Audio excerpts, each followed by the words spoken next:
اعوذ باللہ من الشیطان الرجیم بسم اللہ الرحمن الرحیم والذین جاءوا من بعدهم يقولون ربنا اغفر لنا ولإخواننا الذين سبقونا بالإيمان ولا تجعل في قلوبنا غلا للذين آمنوا ربنا إنك رؤوف رحيم ألم تر إلى الذين نافقوا يقولون لإخوانهم الذين كفروا من أهل الكتاب لئن أخرجتم لنخرجن معكم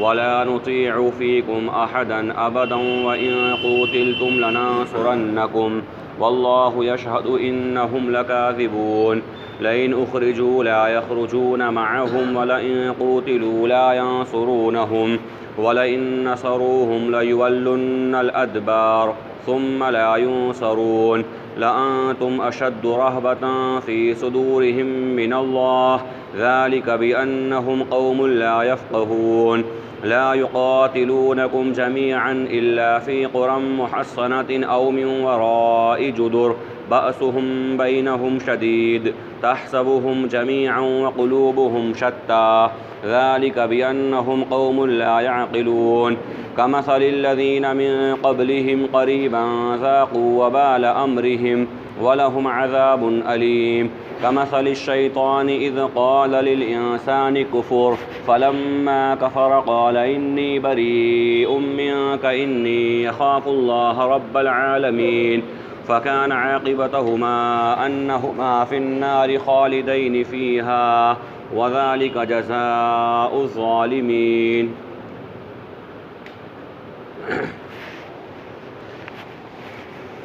اے نبی صلی اللہ علیہ وسلم، کیا آپ نے ان منافقوں کو نہیں دیکھا جو اپنے اہل کتاب کافر بھائیوں سے کہتے تھے کہ اگر تمہیں نکالا گیا تو ہم بھی تمہارے ساتھ نکل جائیں گے اور تمہارے معاملے میں کسی کی بات نہیں مانیں گے، اور اگر تم سے جنگ کی گئی تو ہم تمہاری مدد کریں گے۔ اللہ گواہی دیتا ہے کہ وہ جھوٹے ہیں۔ اگر انہیں نکالا گیا تو وہ ان کے ساتھ نہیں نکلیں گے، اور اگر ان سے جنگ کی گئی تو وہ ان کی مدد نہیں کریں گے، اور اگر انہوں نے ان کی مدد کی بھی تو پیٹ پھیر کر بھاگ جائیں گے، پھر ان کی کہیں سے مدد نہیں کی جائے گی۔ یہ اس وجہ سے کہ ان کے دلوں میں اللہ سے بھی زیادہ تمہارا ڈر ہے، اور یہ اس وجہ سے کہ وہ بیوقوف قوم ہے۔ لا يقاتلونكم جميعا الا في قرى محصنة او من وراء جدر، وہ آپ سے اکٹھے کبھی بھی جنگ نہیں لڑیں گے، ہاں یا تو مضبوط قلعوں میں چھپ کر یا دیوار کے پیچھے سے۔ بأسهم بینہم شدید، ان کے آپس میں بہت سے معاملات ہیں، آپ انہیں ایک جماعت سمجھتے ہو حالانکہ ان کے دل پھٹے ہوئے ہیں۔ یہ اس وجہ سے ہے کہ وہ عقل مند قوم نہیں ہے۔ ان کی مثال اس طرح ان قریبی لوگوں کی طرح ہے جو ان سے پہلے گزرے، جن پر ان کے کرتوتوں کے سبب دردناک عذاب آیا، اور ان کے لیے بھی دردناک اور عبرتناک عذاب ہے۔ کمثل الشیطان اذ قال للانسان اکفر، شیطان کی مثال ایسی ہے کہ وہ انسان سے کہتا ہے تو کفر کر، پھر جب وہ کفر کر دیتا ہے تو وہ کہتا ہے انی بریء منک انی اخاف اللہ رب العالمین، کہ میں تیرے کرتوت سے بری ہوں، میں تو اللہ رب العالمین سے ڈرتا ہوں۔ فکان عاقبتہما انہما فی النار خالدین فیہا وذالک جزاء الظالمین، چنانچہ ان دونوں کا ٹھکانہ آگ ہے جس میں وہ ہمیشہ ہمیشہ رہیں گے، اور یہ ظالموں کا بدلہ ہے۔ پچھلے رکوع سے بات چلی آ رہی تھی کہ اللہ کے نبی صلی اللہ علیہ وسلم نے جو بنو نذیر کے ساتھ معاملہ فرمایا کہ ان کو اپنے علاقے سے بے دخل کر دیا اور ان کا اخراج کر دیا، انہیں علاقے سے نکال دیا۔ اس کے بعد جو مال ان کے ہاتھ میں آیا، جو مال غنیمت کے طور پر ان کے ہاتھ میں آیا، اس کے احکام بیان کیے گئے۔ فرمایا گیا تھا کہ یہ مال غنیمت نہیں بلکہ مال فے ہے، یعنی ایسا مال جو بغیر کسی تصادم کے، بغیر کسی جنگ کے،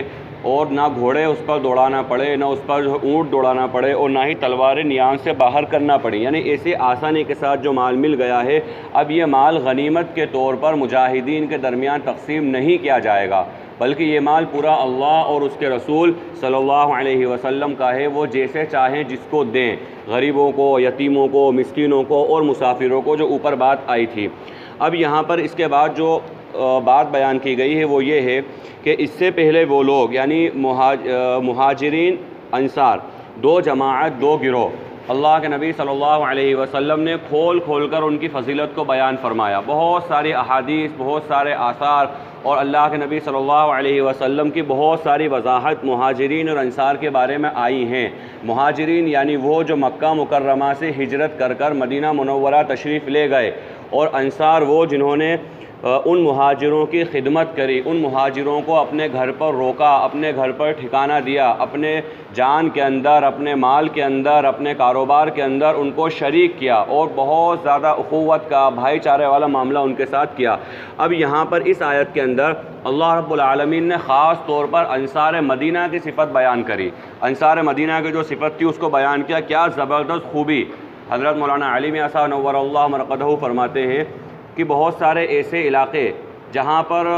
کوئی مسلمان حالات کے اندر ہیں، پریشانی کے اندر ہیں، تنگ دستی کے اندر ہیں، کسی بھی طرح سے ان کو پریشانیاں آ رہی ہیں، وہاں سے ہجرت کرنے کا تو لوگ ان کو بہت کہتے ہیں کہ اپنا علاقہ چھوڑ کے یہاں آ جاؤ، لیکن انصار مدینہ بننا کوئی نہیں چاہتا ہے. یعنی مہاجرین بنانا تو ہر انسان چاہتا ہے کہ آپ اپنا علاقہ چھوڑ کے ہمارے علاقے میں آ جاؤ، لیکن انصار مدینہ والی صفت یعنی انہوں نے سب کچھ ان مہاجروں کے اور اپنے درمیان تقسیم کر لیا 50-50. بلکہ علماء نے لکھا ہے کہ جس کو جتنی زیادہ ضرورت لگی اپنے سے زیادہ بھی ان کو ترجیح دی. کبھی اگر انہوں نے ایک ٹائم کھایا ہے تو انصار مدینہ نے مہاجرین کو 2 وقت کھلایا ہے. اتنے زیادہ ایثار والا معاملہ انصار مدینہ نے کیا ان لوگوں کے ساتھ جو اسلام قبول کر آئے تھے. تو فرمایا کہ اگر ایمان والے کے ساتھ، ایمان والے کی ذمہ داری ہے کہ اگر کوئی ایسا معاملہ آ جائے، کوئی ایسا حالات آ جائیں، کوئی ایسا مرحلہ پیش آ جائے، کوئی ایمان والا چاہے خوشی کے ساتھ یا ناخوش ہو کر، افسوس کے ساتھ یا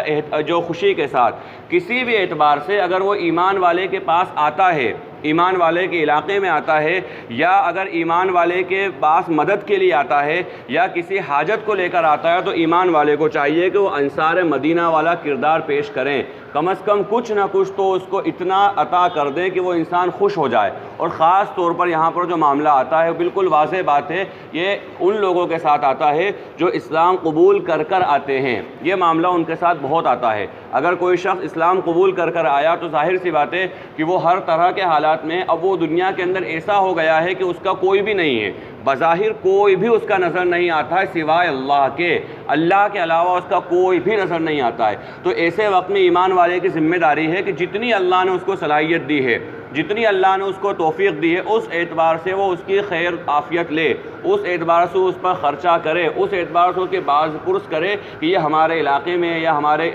محلے کے اندر آیا ہے، یہ انسان ایمان قبول کر آیا ہے. اور جو حالات ایمان والوں کو قبول کرنے کے بعد جو ہوتے ہیں وہ سارے کے سارے ہمارے سامنے بہت اچھی طرح سے ہے کس طرح کے معاملات انسان کے ساتھ ہوتے ہیں. تو ایمان والے کی ذمہ داری آج بھی ہے کہ انصار مدینہ والا رول ادا کرے. اتنا کم از کم دے دے کہ دینے والے کو بھی اطمینان ہو کہ ہاں الحمدللہ میں نے اپنے بھائی کا خیال رکھا، اور لینے والے کو بھی لگے ہاں کم از کم اس نے میری دلجوئی کری. اس وجہ سے کہ قرآن کریم کے اندر جو زکوٰۃ کے مصارف بیان کیے گئے ہیں، 8 مصرف ہیں زکوٰۃ کے، کہ جن 8 لوگوں پر زکوٰۃ دی جائے گی. انما الصدقات للفقراء والمساکین والعاملین علیہا والمؤلفۃ قلوبہم، یعنی وہ لوگ جو اسلام قبول کر آئے ہیں ان کی دلجوئی کے لیے ایک زکوٰۃ کے مد میں سے ان کو بھی اماؤنٹ دیا جاتا تھا. یہ الگ بات ہے کہ اللہ کے نبی صلی اللہ علیہ وسلم کی تشریحات، فاروق اعظم رضی اللہ عنہ کے فتوے اور بہت ساری شریعت کی تحقیقات کے مطابق اگر دیکھا جائے تو یہ حکم خاص زمانے کے لیے تھا. اب اگر اس وقت یہ حکم گرچہ نہیں ہے، زکوٰۃ کے اعتبار سے گرچہ نہیں ہے، کسی کو دل جوئی کے لیے زکوٰۃ نہیں دی جائے گی. ہاں اگر وہ غریب اگر ہے تو غربت کی وجہ سے دی جائے گی، صرف اس وجہ سے نہیں دی جائے گی کہ نو مسلم ہے. لیکن صدقہ ہے، نفلی صدقہ ہے، امداد ہے، تعاون ہے، اس کی دلجوئی کے لیے خرچ کرنا ہے، یہ سارے کے ساری چیزیں ہیں. اور یہ ضروری نہیں ہے کہ صرف مال سے ہو. اللہ رب العالمین نے جس کو جو صلاحیت دی ہو، کبھی انسان کے دنیاوی اعتبار سے جو پاور دیا اللہ نے اس کی ضرورت پڑ جاتی ہے، کبھی کورٹ کچہری کے اندر کوئی مسئلہ ہو جاتا ہے، کبھی کوئی سیاستدان کا مسئلہ ہو جاتا ہے، کئی مسائل آ جاتے ہیں جس کے اندر اللہ رب العالمین نے اس کو صلاحیت دی ہے. جو وہ کر سکتا ہے وہ کرے. اس وجہ سے کہ ہمارے پاس آیا ہے، ساری دنیا کو چھوڑ کر اللہ پر ایمان رکھتا ہے. ہاں ایک بات ضرور ہے کہ بہت سارے موقع ایسے ہوتے ہیں کہ انسان وہاں پہ دھوکے کا شکار ہو جاتا ہے. کئی بار ایسا ہوتا ہے کہ فراڈ ہو گیا, کئی ایسے مسائل آ گئے جو صحیح نہیں تھے, لیکن ہم نے جذبات کے اندر کوئی کام کر دیا. تو اس کا مطلب یہ بالکل نہیں ہے کہ اب آئندہ بھی وہ انسان کام کرے ہی نہیں. اس کا مطلب یہ نہیں ہوتا ہے. اگر ایک انسان نے 50,000 لاکھ 1 لاکھ روپے تجارت میں لگا دیے, اگر اس کو گھاٹا ہو گیا تو ایسا کبھی نہیں بولے گا قیامت تک تجارت ہی نہیں کروں گا. جب دنیا کے معاملے میں آدمی اتنا ہوشیار اور چالاک ہے تو دین کے معاملے میں اتنا بیوقوف یا اتنا ڈرپوک کیوں بن جاتا ہے؟ اگر ہے کسی نے دھوکہ کر دیا, کوئی انسان فراڈ تھا, کسی اعتبار سے ہمارے ساتھ کوئی معاملہ ہو گیا, اس کا مطلب یہ ضرور ہے کہ آئندہ احتیاط کے ساتھ یہ کام کریں گے. اللہ کے نبی صلی اللہ علیہ وسلم نے فرمایا کہ ایمان والا ایک بل سے 2 بار نہیں ڈسا جاتا ہے. یعنی ایک بار کسی کے ساتھ یہ معاملہ ہو گیا تو اب وہ آئندہ کرنے کے لیے احتیاط کرے گا, احتیاط کے ساتھ معاملہ کرے گا. لیکن ایسا نہیں کہ کرے گا ہی نہیں, ایسا نہیں, بلکہ وہ کرے گا. ہاں, اب جو پہلے احتیاط نہیں کری تھی اب وہ احتیاط کرے گا, اس وجہ سے کہ اللہ کے نبی صلی اللہ علیہ وسلم نے صاف بیان فرما دیا کہ ایمان والا 2 بار ایک بل سے نہیں ڈسا جائے گا. تو یہ انصار مدینہ کی صفت. اب اس کے بارے میں بہت سارے واقعات ہیں کہ آیت کیوں نازل ہوئی, اس کے پس منظر کیا ہے, لیکن ایک بڑا زبردست واقعہ وہ یہ ہے کہ اللہ کے نبی صلی اللہ علیہ وسلم پر جب مال فی کی تقسیم کا مسئلہ آیا کہ آپ اس طرح سے اس کو بانٹ دیں لوگوں کے اندر, تو اللہ کے نبی صلی اللہ علیہ وسلم نے انصار مدینہ کو جمع فرمایا اور یہ کہا, بولے کہ دیکھو یہ مہاجرین ہیں, مکہ مکرمہ سے آئے ہیں, میرے ساتھ آئے ہیں, ہجرت کر کے آئے ہیں, اور یہ حالات تم نے انہیں سہارا دیا, تم نے ان کی مدد کری, تم نے ان کا تعاون کرا, لیکن اب چونکہ مال آ گیا ہے, ایسی شکل ہے جس کے بارے میں اللہ نے صاف فرما دیا یتامیٰ, مساکین اور جو ہے ابن السبیل وغیرہ کے لیے ہے, تو بہرحال یہ مسکین ہے, یہ غریب ہے. اگر تم کہو تو یہ مال میں یا تو تمہارے درمیان آدھا آدھا تقسیم کر دوں, یعنی انصار مدینہ کو بھی دے دوں اور مہاجرین مکہ کو بھی دے دوں, یا دوسری اور اس کے بعد میں یہ جو ہیں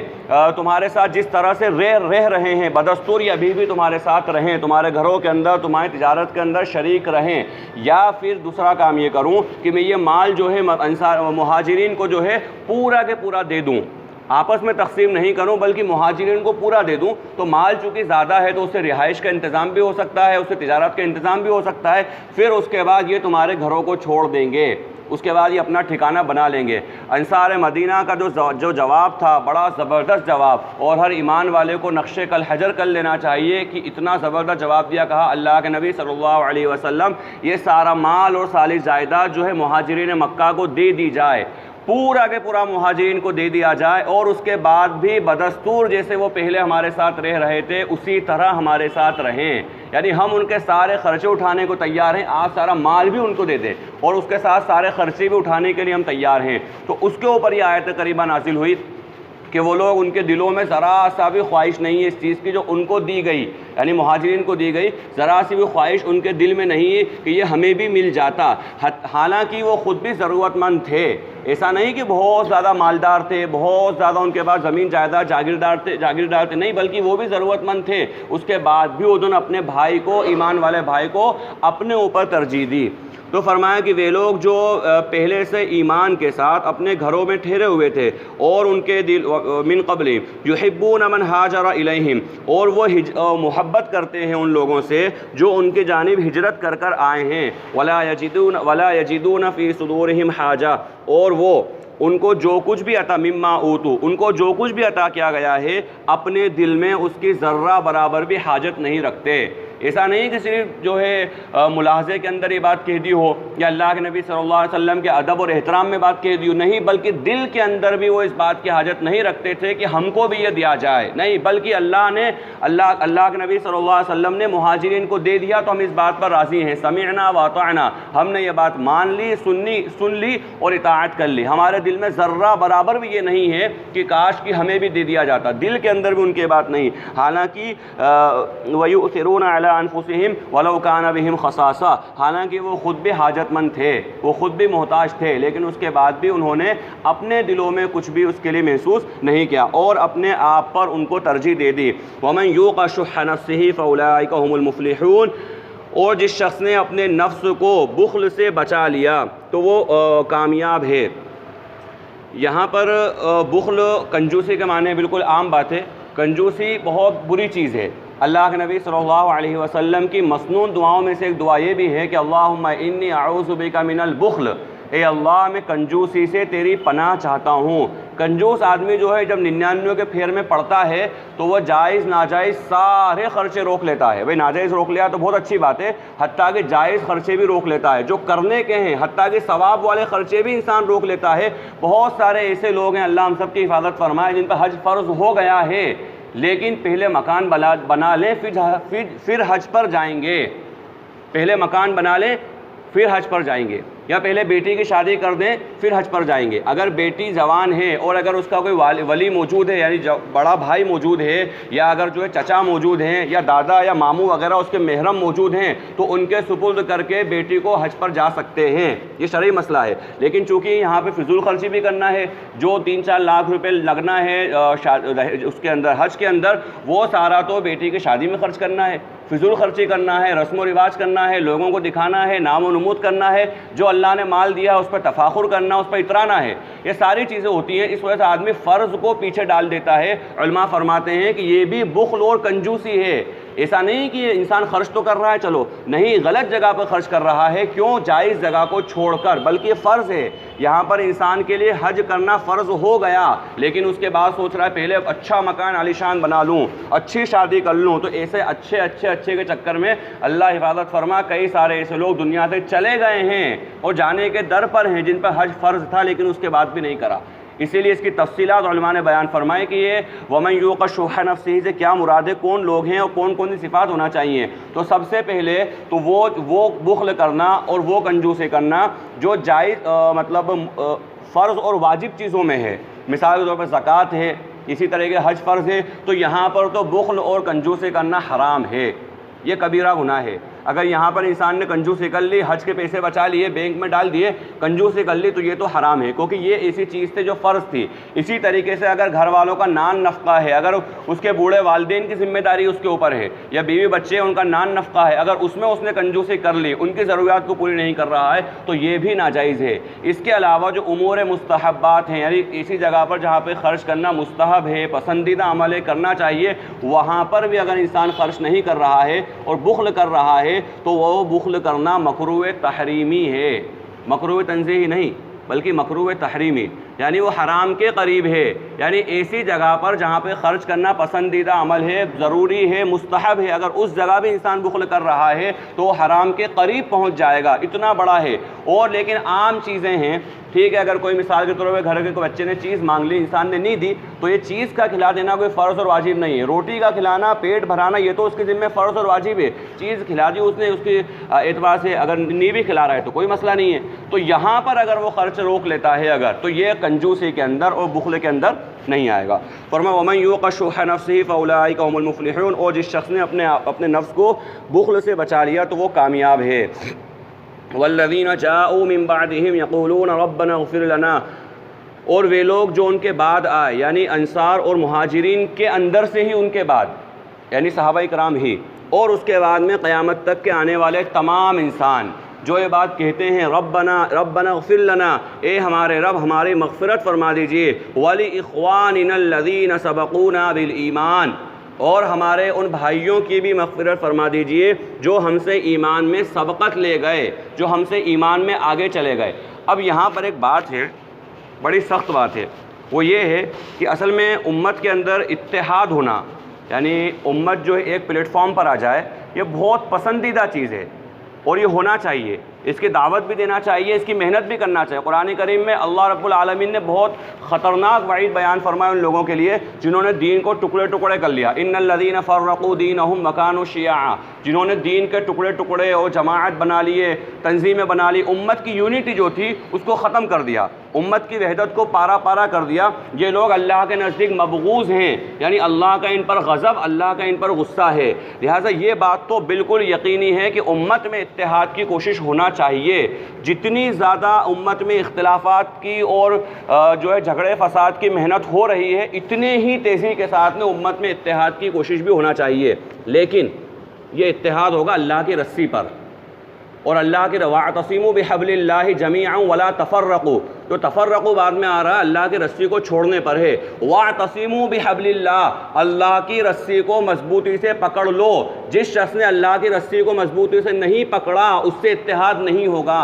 بالکل یقینی بات ہے۔ قرآن کریم کے اندر بھی اتحاد کے اصول بیان کرے گئے ہیں۔ یہ نہیں کہ ہر کس و ناکس آ کر کچھ بھی بک کر چلا جائے، ہر کس و ناکس آ کر ہمیں کہہ دے، ہمارے بڑوں کو کہہ دے، ہمارے اساتذہ کو کہہ دے، مشائخ کو کہہ دے، بزرگوں کو کہہ دے، لیکن کوئی اگر زبان دراز کرے صحابہ کرام کے اوپر، کوئی زبان دراز کرے اہل بیت کے اوپر، کوئی زبان دراز کرے محدثین و فقہا کے اوپر، اس سے اتحاد نہیں ہو سکتا۔ اس وجہ سے اتحاد نہیں ہو سکتا کہ یہ اتحاد کرنا دراصل باطل سے اتحاد کرنا ہے۔ قرآن کریم کے اندر حزب اللہ، حزب الشیطان، جو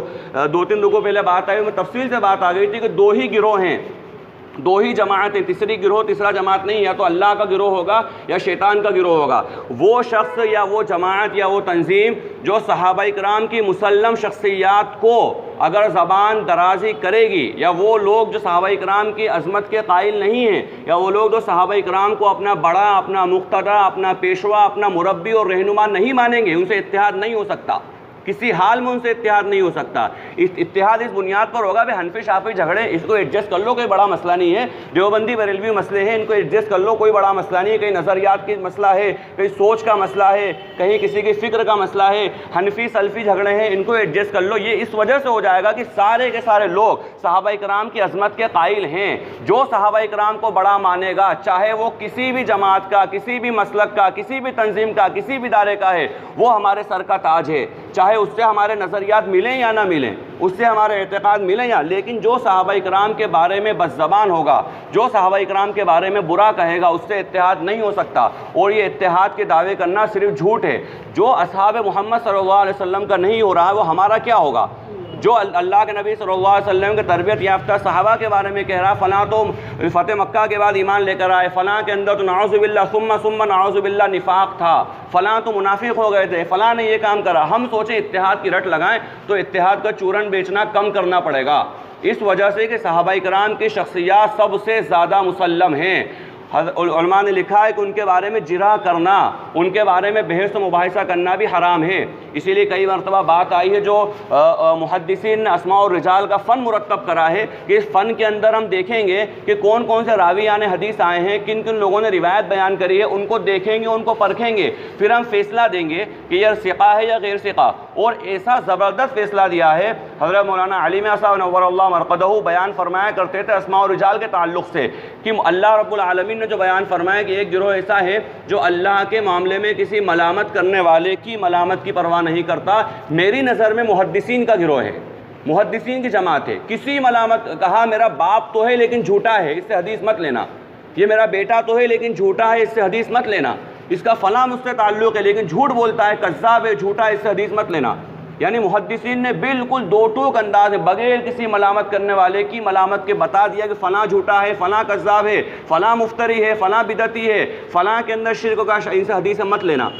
سارے کے سارے لوگوں کے بارے میں، صحابہ کرام کے علاوہ جتنے بھی لوگ ہیں، ان تمام کے بارے میں امت کے علماء نے بتایا ہے کہ یہ ثقہ ہیں کہ غیر ثقہ، لیکن اصحاب محمد صلی اللہ علیہ وسلم کے بارے میں اللہ نے بتایا ہے کہ ثقہ ہیں۔ اللہ کے نبی صلی اللہ علیہ وسلم نے بتایا الصحابۃ کلھم عدول، صحابہ تمام کے تمام انصاف پر ہیں، صحابہ تمام کے تمام عادل ہیں۔ اگر کوئی صحابہ کے بارے میں بات کرے گا تو پھر اس سے اتحاد نہیں ہو سکتا، اس وجہ سے نہیں ہو سکتا کہ یہ صحابہ اکرام کا نہیں ہوا ہے، اور صحابہ اکرام تاریخی شخصیات نہیں ہیں۔ یہ خوب اچھی طرح میں تفصیل سے اس لیے بیان کر رہا ہوں کہ ہم یہ سمجھتے ہیں بسا اوقات یا کوئی فتنہ ہمارے سامنے آتا ہے تو ہم اس کو صحابہ اکرام تاریخی شخصیات ہیں، فلاں کتاب میں ہی مل جائے گا فلاں صحابی نے یہ کرا، فلاں صحابی سے گناہ بھی ہوا، فلاں صحابی، تو صحابہ اکرام تاریخی شخصیات نہیں ہیں، قرآنی شخصیات ہیں۔ صحابہ اکرام کے بارے میں قرآن کہتا اولئک هم الراشدون، اولئک هم الفائزون، اولئک هم المفلحون، اولئک هم الصادقون۔ یہ صحابہ اکرام کے بارے میں قرآن کریم کے فیصلے ہیں۔ لہٰذا کوئی بھی ہو، بات بھلی بری لگے یا اچھی، لیکن یہ حقیقت ہے، جو صحابہ اکرام کی عظمت کو مانے گا وہ کسی بھی مسلک کا، کسی بھی جماعت کا، کسی بھی تنظیم کا ہے، اس سے اتحاد ہوگا اور ہونا چاہیے۔ لیکن جو صحابہ اکرام کی عظمت کو نہیں مانے گا وہ قرآن کا منکر ہے۔ صحابہ کی عظمت کی گواہی قرآن چیخ چیخ کر دے رہا ہے۔ کتنی یہ والی آیت کے اندر صحابہ اکرام کے بارے میں، مہاجرین اور انصار اور ان کے بعد میں آنے والوں کے بارے میں، سارے کے سارے ایمان والوں کو کہا گیا کہ ایمان والے کہتے ہیں ربنا اغفر لنا ولاخواننا الذین سبقونا، اے ہمارے رب مغفرت فرما دے ہمارے ان بھائیوں کی، مغفرت فرما دے ہماری اور ہمارے ان بھائیوں کی جو ہم سے پہلے ایمان لے کر آئے اور ہم سے پہلے صحابہ اکرام ایمان لے کر آئے۔ اب یہاں پر ایک بات ہے کہ بہت سارے موقعوں پر صحابہ اکرام کے درمیان فرق بتایا جاتا ہے. مثال کے طور پر حضرت ابوبکر کا کوئی مقام ہے، حضرت عمر کا کوئی مقام ہے، تو یہ بات تو اہل سنت والجماعت کا متفق علیہ عقیدہ ہے، متفق علیہ عقیدہ ہے کہ صحابہ اکرام میں فرق مراتب تھے. فتح مکہ سے پہلے ایمان لانے والوں کا مرتبہ الگ ہے، فتح مکہ کے بعد لانے والوں کا الگ ہے. بدری صحابہ کا مرتبہ الگ ہے، بدر کے بعد لانے والوں کا الگ ہے. حدیبیہ سے پہلے ایمان لانے والوں کا مرتبہ الگ ہے، حدیبیہ کے بعد ایمان لانے والوں کا مرتبہ الگ ہے. یہ تو دو عالم ہیں، دو عام انسان ہیں، ان کے اندر بھی ہو سکتا ہے. اگر ہم میں آپس میں اگر دیکھا جائے تو اللہ کے نظر میں کسی کا مرتبہ اونچا ہے، کسی کا مرتبہ کم ہے، لیکن بحیثیت مسلمان ہم تمام مشترک ہیں، بحیثیت انسان ہم تمام مشترک ہیں. اسی طرح صحابہ اکرام بحیثیت صحابی اللہ کے نبی صلی اللہ علیہ وسلم کی صحبت اٹھانے کی وجہ سے، آپ صلی اللہ علیہ وسلم کو دیکھنے کی وجہ سے سارے صحابہ مشترک ہیں، چاہے وہ پہلے ہی دن ایمان لے کر آ جانے والے ہوں یا اللہ کے نبی صلی اللہ علیہ وسلم کے دنیا سے جانے سے چند لمحہ پہلے ایمان لانے والے ہوں، وہ صحابیت میں مشترک ہیں. اور فرق مراتب تو فرق مراتب اللہ ہی بہتر جانتا ہے کس کا مرتبہ زیادہ ہے. ہاں یہ ضرور ہے کہ جن صحابہ اکرام کی فضیلت احادیث مبارکہ کے اندر آئی ہے، خلفائے راشدین ہیں، عشرہ مبشرہ ہیں، بدری صحابہ ہیں، اور ان کی جو فضیلت آئی ہے وہ ظاہر سی بات ہے ان کی فضیلت ان سے بڑی ہوئی ہے جن کی فضیلت نہیں آئی. باقی اللہ بہتر جانتا ہے کس کا مقام مرتبہ اللہ کے یہاں پر کیسا ہے. تو فرمایا کہ وہ لوگ اپنے مغفرت طلب کرتے ہیں اور ان بھائیوں اور کہتے ہیں ہمارے بھائیوں کی مغفرت فرمانا جو ہم سے پہلے ایمان میں سبقت لائے، ہم سے پہلے ایمان لے کر آئے، اور ہمارے دلوں میں ان کے لیے کوئی کپٹ مت رکھنا. یعنی ایک ایمان والے کو دعا کرنا چاہیے کہ ہم سے پہلے جو ایمان لے کر آئے ہیں اے اللہ ہمارے دلوں کو ثابت رکھنا کہ کہیں کوئی شیطان، کہیں کوئی خناس، کہیں کوئی بد عقیدہ یا بدعتی شخص آ کر کسی ادنا سے ادنا صحابی کے بارے میں ہمارے دماغ کو خراب نہ کر دے. یہ دعا ایمان والے کو کرنا چاہیے. وَلَا تَجْعَلْ فِي قُلُوبِنَا غِلًّا لِّلَّذِينَ آمَنُوا رَبَّنَا إِنَّكَ رَءُوفٌ رَحِيمٌ. بے شک اے رب تو رحم کرنے والا، نرمی کرنے والا ہے. الم تر الی الذین، اب یہاں سے لیکن نیچے تک جو بات آ رہی ہے اسی واقعے کے تحت کہ منافقین نے بنو نذیر کے لوگوں سے یہ کہا کہ تم جو ہے مسلمانوں کے سامنے ڈٹ جاؤ. ان کا ارادہ چھوڑ کے جانے کا تھا لیکن کہا ڈٹ جاؤ، اگر تمہیں نکالا گیا ہم بھی تمہارے ساتھ نکلیں گے، تم سے جنگ کرے گئی ہم بھی تمہاری طرف سے جنگ کریں گے. لیکن انہوں نے ایسا کچھ کرا نہیں. وہ بات آگے آ رہی ہے. کہا ان لوگوں نے منافقین نے کہا اہل کتاب میں سے کافروں سے جو ان کے بھائی بندو تھے، لئن اخرجتم لنخرجن معکم، اگر تمہیں نکالا گیا ہم بھی تمہارے ساتھ نکلیں گے. ولا نطیع فیکم احدا ابدا، اور ہم تمہارے معاملے میں کسی کی بات نہیں مانیں گے، اور اگر تم سے قتال کیا گیا تو ہم تمہاری مدد کریں گے. اللہ گواہی دیتا ہے کہ یہ جھوٹے ہیں، اللہ گواہی دیتا ہے کہ جھوٹے، ایسا کرنے والے نہیں ہیں. لئن اخرجوا لا یخرجون معهم، اگر انہیں نکالا گیا تو وہ ان کے ساتھ نہیں نکلیں گے. ولئن قوتلوا لا ینصرونهم، اور اگر ان سے قتال کیا گیا تو وہ ان کی مدد نہیں کریں گے. وَلَئِن نَصَرُوهُمْ لَيُوَلُّنَّ الْأَدْبَارَ، اور اگر انہوں نے ان کی مدد کی بھی تو پیٹ پھیر کر بھاگ جائیں گے. ثُمَّ لَا يُنصَرُونَ، پھر ان کی کہیں سے مدد نہیں کری جائے گی. اور یہ واقعہ ہوا بھی جب بنو نذیر کا اخراج ہوا جلا وطنی، تو منافقین نکلے تو نہیں بلکہ مال کے اندر حصہ لینے کے لیے آ گئے. کہ جو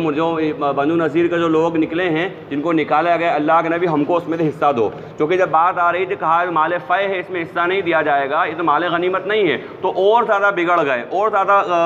اناپ شناپ بکنے لگے مسلمانوں کے خلاف، کیے تو پتہ نہیں کیا کیا اس طرح کی باتیں کرنے لگے. تو نکلے وکلے تو نہیں بلکہ الٹا ان سے مال مانگنے لگے. لَأَنْتُمْ أَشَدُّ رَهْبَةً فِي صُدُورِهِمْ مِنَ اللَّهِ، یہ بات ہے کہ ان کا اصل بات یہ ہے کہ وہ اللہ سے زیادہ تم سے ڈرتے ہیں. اور یہ ایمان والے کے لیے نہیں ہونا چاہیے کہ ایمان والا سب سے زیادہ اللہ سے ڈرے. جس کو عروج ہے اس سے نہیں ڈرے، جس کو حکومت ہے اس سے نہیں ڈرے، جو آج جو ہے دنیا کے نقشے پر قابض ہیں ان سے نہیں ڈرے. یہ تو منافقین کی صفت ہے کہ منافقین کو کہ مسلمان اس وقت پاور میں تھے، مسلمان اس وقت حکومت میں تھے، اور مسلمان کی بہت بڑی جماعت، مسلمانوں جمعیت تھی. ادھر بنو قینقاع کا اخراج ہو چکا تھا، بنو نذیر کا اخراج ہو گیا، اسی طریقے بدر کے اندر مسلمانوں کو فتح ہوئی. تو مسلمان اگتا ہوا سورج تھے، تو اگتے ہوئے سورج کو سلامی دینا یہ ایمان والے کی صفت نہیں ہے بلکہ منافقین کی خاصیت ہے. وہاں منافقین یہ آپ سے ایسے ڈر رہے ہیں جیسے مطلب آپ سے اتنا ڈر رہے ہیں اتنا اللہ سے بھی نہیں ڈرتے ہیں. پچھلے بار بات آئی اور کئی بار آ چکی ہے کہ ہمیں بھی یہ بات سوچ لینا چاہیے کہ اللہ کے دن ہیں. تلک الایام نداولها بین الناس، ان دنوں کو اللہ لوگوں کے درمیان پھیرتا رہتا ہے. آج کے حاکم کل کے محکوم ہوں گے انشاءاللہ. آج کا راجہ کل کی پرجا بنے گا انشاءاللہ، یہ اللہ رب العالمین کا وعدہ ہے، یہ تو ہو کر رہے گا۔ لہٰذا جس ابھی جو حال ہے اس وقت جو ہماری ذمہ داریاں اس پہ کھڑے اتریں، اور سب سے اہم ذمہ داری کہ ڈرنا نہیں، بزدلی نہیں۔ اللہ کے نبی صلی اللہ علیہ وسلم کی مسنون دعاؤں کے اندر دعا بھی تھی، اللہم انی اعوذ بک من الجبن، اے اللہ بزدلی سے تیری پناہ چاہتا ہوں۔ تو یہ منافقین کی صفت ہے کہ اگتا سورج جو ابھی حکومت میں نظر آ رہا اس سے ڈر رہے ہیں، اتنا ڈر رہے ہیں جتنا اللہ سے ڈرنا چاہیے۔ تو ایمان والے میں یہ نہیں ہونا چاہیے کہ حکومت سے اتنا ڈریں جتنا اللہ سے ڈریں، اللہ سے ڈرنا چاہیے۔ اسی لیے زیادہ باطل کے تذکرے نہیں ہونا چاہیے، جتنے زیادہ باطل کے تذکرے ہوں گے اتنا باطل کا ڈر پیدا ہوگا، اور جتنا اللہ کے تذکرے ہوں گے، اللہ کے قدرت کے تذکرے ہوں گے، اللہ کی ربوبیت کے تذکرے ہوں گے، اللہ کی خلاقیت کے تذکرے ہوں گے، اتنا اللہ کا ڈر پیدا ہوگا۔ اور جب اللہ کا ڈر پیدا ہوگا تو پھر دنیا کا کوئی سا بھی ڈر ہمارے سامنے نہیں ٹک پائے گا۔ تو کہا کہ آپ ایسا ڈرتے ہیں جیسے اللہ سے بھی زیادہ آپ سے ڈرتے ہیں، اس وجہ سے کہ عقل نہیں رکھتے، قوم لا یفقہون لا یقاتلونکم۔ اب کہا کہ یہ آپ سے اکٹھے نہیں لڑ سکتے، ایک ساتھ نہیں آئیں گے آپ کے سامنے، بلکہ یہ کیا کریں گے، یہاں بنو نذیر کی بات ہے کہ وہ بند قلعوں کے اندر یا دیوار کے پیچھے سے آپ پر حملہ کریں گے۔ اچھا، اب یہاں پر بأسہم بینہم شدید تحسبوہم جمیعا وقلوبہم شتیٰ، ان کے آپس میں دل پھٹے ہوئے ہیں لیکن ہمیں ایسا لگ رہا ہے کہ بڑے ایک ہیں۔ اسی لیے جو صوفیاء کی، علماء کی، مشائخ کی دعا ہے، بڑی زبردست دعا کہ اللہ باطل کو آپس میں ہی ٹکرا کر ریزہ ریزہ کر دے۔ بہت سارے لوگ اس کا مذاق بناتے ہیں، بولے بھائی اللہ باطل کو آپس میں ٹکرا دے گا، تم کیا کرو گے؟ تو یہ مذاق کی بات ہے۔ انسان کو جو کام کرنا ہے وہ تو کرے، اس سے انکار نہیں ہے، انسان اپنی تدبیر اختیار کرے، سب کچھ کرے، لیکن جب اللہ کی مدد کی بات آئے، اللہ سے مانگنے کی بات آئے تو ہر ممکن کوشش وہ کرے۔ ایک انسان کچھ بھی نہیں کر رہا ہے، اس سے تو بہتر کم از کم دعا کرنے والا ہے۔ ایک انسان چوراہے پہ کھڑو ہو کر تذکرے کر رہا ہے، چائے خانوں پہ کھڑو کر یہ حالت آ گئے، منہ میں پان پھنسا ہوا ہے یہ حالت آ گئے، سگریٹ کا کش لے رہا ہے یہ حالت آ گئے، یہ ہو گیا، راستے میں نامحرم چل رہی ہیں ان کو دیدار کر رہا ہے، بولے یہ حالت آ گئے، تو کم از کم اس سے تو 1000 کروڑ زیادہ بہتر جو صرف دعا کر رہا ہے، کم از کم دعا تو کر رہا ہے۔ تو یہ ایسے جملے کہے جاتے ہیں صرف نماز سے کچھ نہیں ہوگا، صرف دعا سے کچھ نہیں ہوگا، تو کون کہہ رہا ہے صرف نماز دعا سے ہوگا؟ لیکن جو کچھ بھی نہیں کر رہے ہیں وہ نماز اور دعا کرنے والا کروڑوں درجہ ان سے اچھا ہے۔ جو صرف لفاظیاں کر رہے ہیں، تذکرے کر رہے ہیں، باتیں بنا رہے ہیں، لایانی باتیں کر رہے ہیں، ان سے تو کم از کم وہ اللہ والا بہت اچھا ہے کہ اللہ جتنا میرے بس میں ہے کہ اللہ اتنا تو میں کر سکتا ہوں، اتنا میں کر سکتا ہوں، میں صدقہ دے سکتا ہوں، میں روزے رکھ سکتا ہوں، میں اللہ کے تیرے سامنے سر جھکا سکتا ہوں، اللہ اتنا کر سکتا ہوں۔ تو یہ بہت سے جملے دکھنے میں بڑے اچھے نظر آتے ہیں، اسی لیے کہا نا ایک عربی کے اندر محاورہ ہے کل جدید لذیذ، ہر نئی چیز مزیدار ہوتی ہے۔ یہ نئے نئے جملے بڑے مزیدار لگتے ہیں، ہاں بات بالکل صحیح، حالانکہ یہ بالکل جھوٹ اور بکواس ہوتی ہے۔ یہ توبہ، دعا اور نماز کی اہانت والے جملے ہیں اگر کوئی یہ اس طرح سے کہہ رہا ہے تو لہٰذا یہ جو مشائخ کی دعا ہے بڑی زبردست دعا ہے کہ اے اللہ تو باطل کو آپس میں ٹکرا کر ریزہ ریزہ کر دے۔ یہ دعا مشائخ مولانا قاری صدیق صاحب بانوی رحمۃ اللہ علیہ کے بارے میں خاص طور پر نقل کیا گیا ہے کہ اس طرح کی دعائیں بہت مانگا کرتے تھے کہ اللہ باطل کو باطل سے ٹکرا کر ریزہ ریزہ کر دے۔ جو قرآن کریم میں کہا کہ تحسبوہم جمیعا وقلوبہم شتیٰ، تم ان کو سمجھ رہے ہو کہ وہ ایک ہیں حالانکہ ان کے دل پھٹے ہوئے ہیں۔ ذالک، اچھا یہ بات بھی جو ہے یہود کی صفت ہے، بری خصلت، یہ ایمان والے میں نہیں ہونا چاہیے۔ اگر کوئی معاملہ ہو جائے، کوئی بات چیت ہو جائے، کوئی اونچ نیچ ہو جائے تو اگر وہ بات ختم ہو گئی، بات کو ختم کر دیا اور کر دینا چاہیے، پھر دل میں کچھ نہیں رکھنا چاہیے۔ دل بالکل ایمان والے کی طرف صاف ہونا ہے، بھائی جو ہوا سو ہوا، ہو جاتا ہے بڑے بڑے لوگوں میں ہو جاتا ہے، چھوٹی موٹی باتیں ہو جائے، لیکن دل صاف رکھنا، دل میں لے کر کے بیٹھنا یہ بہت بری بات ہے۔ دل میں لے کر کے بیٹھنے سے انسان اس کے حسد اور کینے کا شکار ہو جاتا ہے، جلن کا شکار ہو جاتا ہے، اور کبھی بھی اس کے لیے دعا نہیں کرے گا۔ کوئی دل میں دشمنی دعا کیسے کرے گا؟ اور اللہ کے نبی صلی اللہ علیہ وسلم نے فرمایا کہ جلد قبول ہو جانے والی دعاؤں کے اندر ایک ایمان والے بھائی کی دوسرے ایمان والے بھائی کی پیٹھ پیچھے دعا ہے، پیٹھ پیچھے دعا ہے یہ کہ بھئی میں اللہ میرے اس ایمان والے بھائی کو یہ چیز عطا فرمانا۔ اب جب اس کا دل صاف ہے تب تو وہ اس کے لیے دعا کرے گا، اگر دل ہی صاف نہیں دعا کہاں کرے گا؟ وہ تو اس کو الٹا بد دعا دے گا۔ تو لہٰذا یہ صفت بھی ایمان والوں، یہ خصلت بھی ایمان والوں میں نہیں ہونا چاہیے کہ اگر کچھ ہو گیا لے کے بیٹھ گئے، لے کے نہیں بیٹھنا، جو ہوا سو ہوا، چھوٹی موٹی باتیں اس کو درگزر کر دینا چاہیے۔ کمثل الذی، اب کہا کہ ان کو عذاب دیا جائے گا جیسے قریب میں پہلے لوگوں کو عذاب دیا گیا ان کے، اور ان کو دردناک عذاب دیا جائے گا۔ کمثل الشیطان اذ قال للانسان اکفر۔ اب یہ دو آیتیں بھی بڑی وہی ہیں جو 2-4 بار پہلے آ گئی ہیں، یہ بھی بڑی تلخ بات ہے۔ قرآن کریم کی معنوی تحریف، ایک تو ہوتا ہے لفظی تحریف، لفظی تحریف تو ایک حافظ قرآن بھی فوراً پکڑ لے گا، ایک چھوٹا بچہ بھی اگر ہے الحمدللہ رب العالمین رب العالمین پڑھا ہے، اگر چھوٹا بچہ ہی پکڑ لے گا 3 سال کا، اگر اس کو سورہ فاتحہ یاد کرا دی تو وہی پکڑ لے گا لفظی تحریف کر دی ہے یا کر دی گئی ہے غلطی سے یا جان بوجھ کے، فوراً پکڑ لے گا۔ لفظی تحریف کے لیے تو حافظ ہی کافی ہے، اور حافظ ہونا بھی ضروری نہیں ہے، وہ صورت کے اندر تحریف ہوئی ہے، اگر تحریف مطلب بدل دینا، تو وہ پکڑ لے گا۔ لیکن معنوی تحریف پکڑنے کے لیے کہ لوگوں نے کہاں کہاں ڈنڈی ماری ہیں اور کہاں کہاں لوگوں نے گڑبڑ کری ہے، اس کے لیے علماء حق کا ہونا بہت ضروری ہے، بہت ضروری ہے۔ اس لیے کہ یہ بات 2-3-4 ہفتے پہلے آئی تھی کہ جب دنیا کے اندر بگاڑ آیا ہے، جب بگاڑ آیا ہے، خاص طور پہ اسلامی حکومت کے اندر جو بادشاہوں کے دور گزرے ہیں، ان ادوار کے اندر کبھی بھی لوگوں نے، بادشاہوں نے، خلفاء نے، جو خلفاء اسلام تھے، انہوں نے کبھی بھی تلوار نہیں اٹھائی کسی عالم کے سامنے ایک دم سے، بلکہ پہلے اس کے خلاف ماحول بنایا۔ جس لیول کا وہ عالم تھا، جس مرتبے کا وہ مجتہد و فقیہ تھا، پہلے اسی مرتبے کے کسی عالم کو سامنے کرا،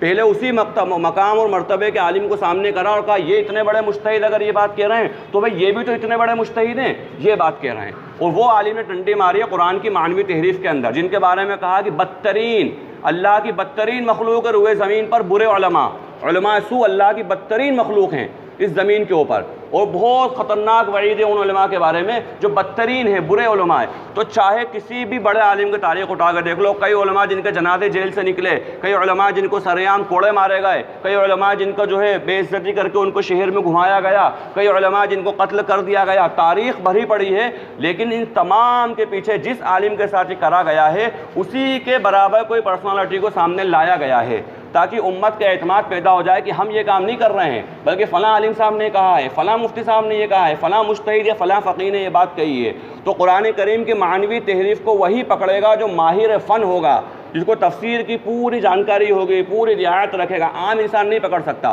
اب یہاں سے لے کر یہاں تک جو بات ہے، اس کی معنوی تحریف کی آپ مثال دیکھیے، کتنی خطرناک مثال۔ قرآن کریم کے اندر بہت سی جگہوں پر کئی بار بات آئی ہے جو کہا ربنا آتہم ضعفین من العذاب ولعنہم، قیامت کے دن گنہگار کہیں گے اے اللہ ان لوگوں کو دگنا عذاب دے جنہوں نے ہمیں راستے سے گمراہ کرا، انہیں دگنا عذاب دے جنہوں نے ہمیں راستے سے گمراہ کرا۔ ایک جگہ ہے کہ اللہ ہمیں وہ لوگ بتلا دے جنہوں نے ہمیں گمراہ کرا، تو ہم جو ہے ان کو اپنے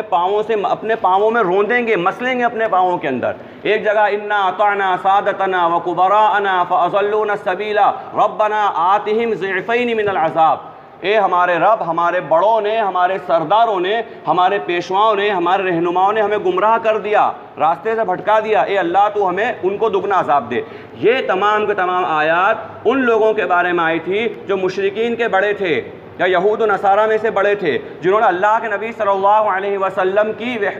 رسالت کو ماننے سے انکار کر دیا اور لوگوں کو روکا کہ مت مانو ان کو۔ ان لوگوں کے بارے میں آئے تھے جو مشرکین کے بڑے تھے، ان کے خدا تھے، ان کے معبود تھے۔ امت کا ایک طبقہ جو معنوی تحریف کرتا ہے وہ اس کو علماء حق پر چسپاں کر دیتا ہے کہ کل قیامت کے دن علماء حق کی بات ماننے والے، علماء کی بات ماننے والے اس سے ہوں گے کہ اپنے سرداروں کو سامنے لا، اللہ ان کو ذلیل کریں گے ہم۔ فقہاء مجتہدین کے اوپر چسپاں کر دیتا ہے، محدثین پر چسپاں کر دیتا ہے، اور شراح حدیث پر چسپاں کر دیتا ہے، مفسرین پر چسپاں کر دیتا ہے۔ حالانکہ یہ آیات جو ہیں مشرکین مکہ اور اہل کتاب کے بڑوں کے بارے میں تھی۔ ایک فقیہ مسئلہ بتا رہا ہے کہ بھئی وضو کے اندر اتنے فرض ہیں یا وضو کے اندر یہ مستحب ہے، یہ نفل ہے، وہ نماز پڑھانے کے لیے مسئلہ بتا رہا ہے، اور ایک جھوٹا انسان یہ بیٹھ کر یہ بات کہہ رہا ہے کہ یہ گمراہ کر رہا ہے۔ وہ کہہ رہا ہے کہ بھئی میری تحقیق یہ ہے قرآن و حدیث کی روشنی کے اندر کہ نماز کے اندر اتنے فرض ہیں، نماز میں اتنے واجبات ہیں، نماز میں یہ چیزیں پڑھنا یہ نہیں، وہ نماز پڑھنے کی دعوت دے رہا ہے، نماز پڑھنے کا مسئلہ بتا رہا ہے۔ وہ کہہ رہا ہے کہ روزہ ان چیزوں سے ٹوٹے گا، ان سے نہیں ٹوٹے گا۔ اس کے اوپر امت اگر اعتماد کر رہی ہے، اس کے امت اگر بڑا مان رہی ہے، تو یہ والی آیتیں چسپاں کری جاتی ہیں جو آیتیں مشرکین مکہ کے معبودان باطل کے بارے میں۔ یہ قرآن کریم کی بدترین مثال معنوی تحریف کرنے کی، اور اللہ کے نبی صلی اللہ علیہ وسلم نے صاف بیان فرمایا جس شخص نے قرآن کریم کے بارے میں اپنی رائے سے کچھ کہا، اگر اس نے صحیح بھی کہا تب بھی گناہ کرا، فقد اخطأ، اگر اس نے صحیح کہا ہے یعنی کہا میری شاید قرآن شاید جو ہے اس کا مطلب یہ ہوگا، ہو سکتا ہے اس کا مطلب وہی ہو، لیکن اگر اس کا مطلب وہی ہے اس کے باوجود بھی اس نے گناہ کرا، اللہ کے نبی صلی اللہ علیہ وسلم نے صاف بیان فرما دیا۔ اسی لیے فرمایا، امام ترمذی رحمۃ اللہ علیہ نے اپنی کتاب التفسیر کے اندر ترمذی شریف میں حدیث کو لے کر آئے ہیں کہ تفسیر بالرائے کرنا حرام ہے، سیدھی سی بات ہے، یعنی کوئی آدمی اپنے عقل کے گھوڑے نہیں دوڑائے، تفسیر کرے گا سلف صالحین کے منہج کو سامنے رکھ کر، صحابہ تابعین تبع تابعین کی تفاسیر کو سامنے رکھ کر انسان تفسیر کرے گا، قیل و قال کرے گا تو ادھر ادھر نکل جائے گا۔ تو یہ ساری کے ساری آیات، اس طرح کی ساری کے ساری آیتیں جو ہیں ان لوگوں کے بارے میں جنہوں نے کفر کرنے کا کہا، اللہ سے روکا۔ مثال کے طور پہ یہود تو اتنی اچھی طرح پہچان گئے تھے اللہ کے نبی کو، قرآن میں ایک جگہ آیا ہے کہ نبی صلی اللہ علیہ وسلم یہ آپ کو ایسے پہچانتے ہیں جیسے اپنے بیٹوں کو پہچانتے ہیں۔ اپنی اولاد کو کون بھولتا ہے؟ کہا نا آدمی پاگل بھی ہو جاتا ہے، بچے اس کو کہیں نہ کہیں یاد رہتے ہیں، چہروں سے پہچان لیتے شاید میرا بیٹا ہے یا بیٹی ہے۔ ایسے لوگ جو آپ کے اپنے بیٹوں سے بھی زیادہ پہچانتے ہیں یا آپ کو پہچان گئے، لیکن اس کے بعد انہوں نے بات نہیں مانی۔ اور یہ نہیں کہ صرف بات نہیں مانی بلکہ لوگوں کو پہچانے سبھی نہیں تھے۔ علماء مفسرین فرماتے ہیں کہ اہل کتاب میں سے جو ان کے علماء تھے، وہی بات ہے کہ جو قرآن کریم میں تحریف کری یہود کے علماء نے، اس کی مثال دی جاتی ہے علماء حق کے اوپر۔ اس امت کے علماء جو قرآن و حدیث سمجھا رہے ہیں، اس کی تشریح بتا رہے ہیں، اس کی تفسیر بتا رہے ہیں، تو کہا کہ وہ ان کی طرح، کہا گیا ان لوگوں کی طرح مت ہو جانا۔ پھر آگے یہ بات کہی کہ وہ لوگ کیا کرتے ہیں، کوئی بات حق ہے اس کو چھپا لیتے ہیں، یا بات اگر ہے اس کو بدل دیتے ہیں۔ تو یہود کے علماء یہ کام کیا کرتے تھے۔ تو سارے لوگ اللہ کے نبی کو اس طرح نہیں پہچانے تھے، ان کے علم سے اہل علم پہچانے تھے، جاننے والے پہچانے تھے، توریت اور انجیل کا علم رکھنے والے علماء پہچانے تھے، لیکن انہوں نے اپنی عوام کو روک دیا۔ اسی طریقے سے وہ لوگ جو آج دوسرے مذاہب کے بڑے ہیں، پنڈے ہیں، پنڈت ہیں، بڑے بنے ہوئے ہیں، وہ بھی اللہ کے نبی صلی اللہ علیہ وسلم کو پہچان گئے ہیں، اچھی طرح سمجھ گئے ہیں کہ اسلام کی حقانیت کو، جلسوں میں اعلان کرتے ہیں کہ اسلام حق ہے، اسلام کے اندر یہ خوبیاں ہیں، اسلام میں یہ جلسوں میں اعلان کرتے ہیں، لیکن اس کے بعد بھی اسلام قبول نہیں کرتے ہیں، اور نہ دوسروں کو کرنے دیتے ہیں۔ جو باتیں ان کی جلسوں کے اندر ہوتی ہیں بند کمروں میں، وہ نہیں ہوتی ہیں۔ اس دور کے اندر تو باتیں سامنے آ گئی ہیں کہ ان کے بند کمروں کے اندر کیا باتیں ہیں اور ان کے جلسوں کے اندر کیا باتیں ہیں، وہ ساری کے ساری باتیں۔ جو ایک مشہور بات، بہرحال وہ بہت زیادہ فیمس ہوئی ہے، فیس بک وغیرہ پر بھی تو ہم نے سنی ہوگی، لیکن معتبر بات ہے، ایسا نہیں کہ فیس بک کی چلی چلائی بات ہے، معتبر بات ہے کہ حضرت مولانا محمد علی مونگیری رحمۃ اللہ علیہ جو بانی ندوۃ العلماء تھے، ان سے ملنے ایک صاحب گئے، بڑا نام ہندوستان کی آزادی کے اندر ہی بڑا نام، اور کہا اسلام میں یہ خوبی ہے، اسلام میں یہ خوبی ہے، اسلام میں یہ خوبی ہے، یہ خوبی ہے۔ انہیں حضرت آپ تو یہ بتائیے اسلام میں خامی ہے کچھ؟ خوبی چھوڑیے، آپ تو بتائیے اسلام میں کچھ خامی ہے، کچھ برائی ہے اسلام کے اندر؟ وہ چپ ہو گئے کیونکہ اسلام میں کوئی برائی ان کو نظر نہیں آئے، خاموش ہو گئے۔ تو کہا کہ خوبیاں تو مجھے بھی سب پتہ ہیں، آپ تو خامیاں بتائیے، اور اگر خامی نہیں ہے اسلام میں تو قبول کیوں نہیں کرتے؟ تو یہی وہ لوگ کرتے ہیں کہ ان کو پتہ سب ہے لیکن خود بھی رکے ہوئے ہیں اور عوام کو بھی رکے ہوئے ہیں۔ لہٰذا اگر کوئی بھی ان آیات کو علماء حق پر چسپاں کرتا ہے، اس کو اپنے ایمان کی خیر بنانا چاہیے۔ اس وجہ سے کہ امام غزالی رحمۃ اللہ علیہ کا مشہور جملہ ہے، جو علماء حق سے بزن ہو جاتا ہے، جو علماء حق سے بزن ہو جاتا ہے، اس کی بری موت کا اندیشہ ہے۔ اور بری موت کا مطلب یہ ہے کہ ایمان پہ خاتمہ نہیں ہوگا اگر کوئی آدمی علماء حق سے بزن ہو گیا۔ تو ساری آیات ان کے بڑے، ان مقتدا، ان پیشواؤں کے بارے میں جنہوں نے دین اسلام سے روکا۔ علماء حق نے تو دین اسلام کی تفسیر بیان کری، تشریح بیان کری، اور کس طرح عمل کرا جائے دین کے اوپر، اس کو چل کر عمل، اس مسائل کو پیش کر کے بتا دیا۔ تو کہا کہ شیطان کی مثال ایسی ہے کہ وہ انسان سے کہتا ہے کفر کر، پھر جب وہ کفر کر لیتا ہے تو کہتا ہے کہ میں بری ہوں تیرے اس کام سے، میں تو اللہ رب العالمین سے ڈرتا ہوں۔ فَكَانَ عَاقِبَتُهُمَا أَنَّهُمَا فِي النَّارِ، چنانچہ ان دونوں کا ٹھکانہ، یعنی ایسے شخص کا جس نے کفر کر لیا شیطان کی بات میں آ کر، اس کا بھی اور شیطان کا بھی ٹھکانہ آگ ہے، خالدین فیہا، اس میں وہ ہمیشہ ہمیشہ رہیں گے، وَذَلِكَ جَزَاءُ الظَّالِمِينَ، اور یہ ظالموں کا بدلہ ہے۔ بسم اللہ الرحمن الرحیم، اللہم صلی علی محمد وعلی آل محمد کما صلیت علی ابراہیم وعلی آل ابراہیم انک حمید مجید، اللہم بارک علی محمد وعلی آل محمد کما بارکت علی ابراہیم وعلی آل ابراہیم انک حمید مجید، اللہم اغفر وارحم وانت خیر الراحمین، اللہم اغفر لی وارحمنی واہدنی وعافنی وارزقنی، اللہم ارنا الحق حقا وارزقنا اتباعہ وارنا الباطل باطلا وارزقنا اجتنابہ، اللہم